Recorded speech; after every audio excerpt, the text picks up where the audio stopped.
بسم اللہ الرحمن الرحیم۔ السلام علیکم، ویلکم چینل زہرا وائس۔ ہمارے حضور حضرت محمد صلی اللہ علیہ وآلہ وسلم نے یہودیوں اور مسلمانوں میں صلح کرائی۔ مدینہ طیبہ میں یہودیوں کی بڑی آبادی تھی۔ یہ ملک حجاز کے بڑے سوداگر اور مہاجرین تھے۔ قبیلہ اوس اور خزرج میں ہمیشہ لڑائی رہتی تھی۔ وہ اپنی روز روز کی لڑائی سے تھک گئے تھے، چاہتے تھے کہ کسی کو بادشاہ بنا لیں تاکہ ایک جت قائم ہو جائے اور یہ روز کے جھگڑے مٹیں۔ بس انہوں نے عبداللہ بن ابی کو بادشاہت کے لیے تجویز کیا۔ یہودیوں کا یہ حال تھا کہ وہ کبھی قبیلہ اوس کا ساتھ دیتے تھے اور کبھی قبیلہ خزرج کا۔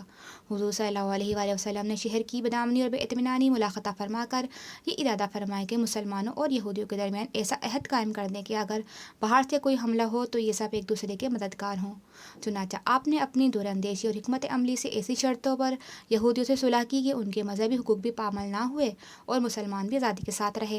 یہودیوں نے صلح تو کر لی اور مدد کا پکا وعدہ بھی کیا، لیکن اسلامی قوت روز روز بڑھتی دیکھ کر دل ہی دل میں پیچ و تاب کھانے لگے اور بے آگ پانی جلنے لگے۔ خاص کر عبداللہ بن ابی بہت جلتا تھا۔ اس کو یہ جلن تھی کہ اگر محمد صلی اللہ علیہ وسلم نہ آتے تو ہم مدینہ کے بادشاہ ہوتے۔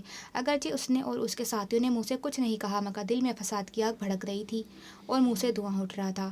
یہی نفاق کی اصل ہے اور یہی لوگ اصلی منافق تھے۔ شکریہ۔ میرے آقا دو جہاں صلی اللہ علیہ وآلہ وسلم پر لاکھوں کروڑوں درود، لاکھوں کروڑوں سلام۔